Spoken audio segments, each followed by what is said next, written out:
What happened after the 5th inning? So. You sure one? Yeah. We'll do No, this. I'm kidding. I'm kidding. I watched it. So from what you've seen, I mean, just kind of give me your thoughts and opinions on today's performance. I mean, we got down early, and it's kind of it was a little bit of the same scenario where they hit a big homer early, and we got down, and again they pitched very well, and we didn't put any offense together. It's they have good pitching. Casey, out of all the teams you've seen this year, I know it's only been 2 games, but Mm-hmm. Omaha, is that one of the better teams you faced this year? Yeah, I mean they won the first half, and they're doing pretty well this second half. And every guy they throw out there on the mound looks pretty solid, and he's got pretty good numbers. So yeah, I mean it looks like they've built a pretty solid AAA team, and they swing the bat well, they hit home runs, but I don't think they try to hit home runs. I think they put together quality at bats, and if they square up a ball, then it goes out. It looks like they're a pretty well-rounded team. Can you walk us through the ejection? What were the particulars? I was a little upset earlier because our player got hit by a slider in the foot, which it showed he got hit by a foot in the foot, and I was told that he had a good view of it and he did not get hit, so I took offense to that. That bothered me.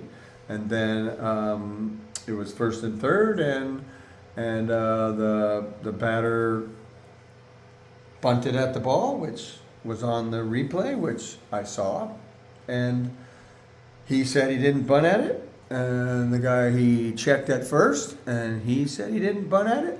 So that upset me. And then I went out. I just said a couple things not derogatory to them, to the umpires. And he turned around and threw me out. So then I went out and told them what a great job they were doing and how much I enjoy watching them do their job. And that, that's great. So that's what I got. If you look at the defense, I mean, they did have a little bit of trouble in the outfield, whether it was just tracking fly balls or not really guiding from them. Do you feel like it was more of just having struggles tracking them, or just? Yeah, maybe. I don't know. We broke back on like 3 or 4 like pop up fly balls that that our outfielders thought were hit harder, and they all fell in for hits, and so if we play those right, those are all outs, and maybe that changes the complexion of the game. But those things they happen, and I was not out there in the outfield, so I don't know what it was like to see the ball off the bat. So it's it can be tough sometimes, and with glare and day games and things like that. So it's not like guys aren't trying. So At least one of the positives today from the offense is that De Los Santos had that huge home run, and they increased the hitting streak to now 10 games. I mean, given how long he's been in this system, I mean, what things have you seen over time that he has really grown and really just started to kind of like start to improve overall as a player? I just think if he gets good at bats and doesn't chase pitches, he's much better at the plate. He hits left-handed pitching well, and he usually plays very solid defense. I know he had an error today on a pretty routine ball, but he usually doesn't do that. So he's just a solid baseball player and cares about the game and cares about the team, and so he's pretty easy to root for. Although the offense did find it somewhat of a rhythm in the 4th, they kind of just cooled off. I mean, yes, I know you're facing arguably one of the best pitching units in all the International League, but what do you feel like maybe adjustments your guys have to make to be able to kind of like maybe battle some of these pitchers? And even though I don't go to the plate. I don't face these guys. I don't know. All I know is that every time you go to the plate, you have to have a particular approach, and you have to if you need to make an adjustment in this game, you need to make adjustments to be successful, and if you don't, you will not do well.